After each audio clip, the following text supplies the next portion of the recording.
गरीब के जूते। एक बार एक अध्यापक एक संपन्न परिवार के शिष्य के साथ कहीं जा रहे थे, तो उस शिष्य को कुछ मजाक सूझी, क्योंकि उसको रास्ते में किसी गरीब मजदूर के जूते दिखाई दिए। उसने अध्यापक से कहा, गुरुजी, अगर हम इन जूतों को छुपा दे तो कितना मजा आएगा।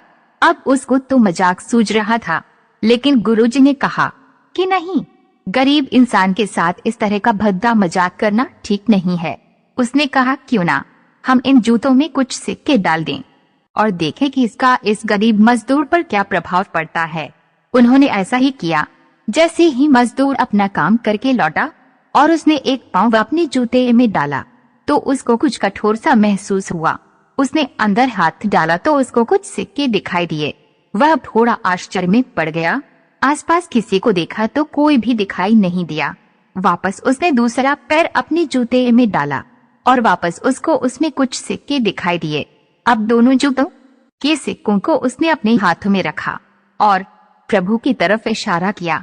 हे प्रभु, पता नहीं किस भले मानुष ने ये सिक्के मेरे जूतों में छुपाए हैं, लेकिन जिसने भी छुपाए हैं उसको मेरी दुआ है, ताकि इन पैसों से मैं अपने बच्चों और पत्नी के लिए कुछ खाना और दवाइयाँ ला सकूंगा। और इतना बोलकर वह चला गया। इस बात को शिष्य और अध्यापक दोनों सुन रहे थे।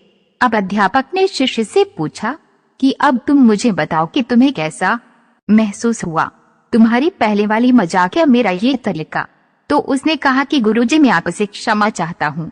अब मुझे समझ आ गया है कि सच्ची खुशी किस चीज में है। जब हम किसी की मजाक उड़ाते हैं तो हमें कुछ पल का आनंद मिलता है, लेकिन इससे हमें बद्दुआ मिलती है।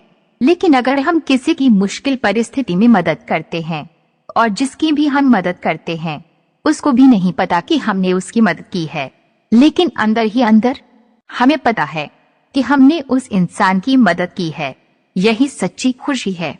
जब हम दूसरों को खुशी देते हैं तो हमें सच्ची खुशी मिलती है। आशा करता हूँ कि आपको कहानी पसंद आई होगी। अगर पसंद आई होगी तो लाइक, शेयर एंड सब्सक्राइब कर देना और इस कहानी पर आपकी क्या राय है कमेंट करके जरूर बताना। वीडियो देखने के लिए धन्यवाद।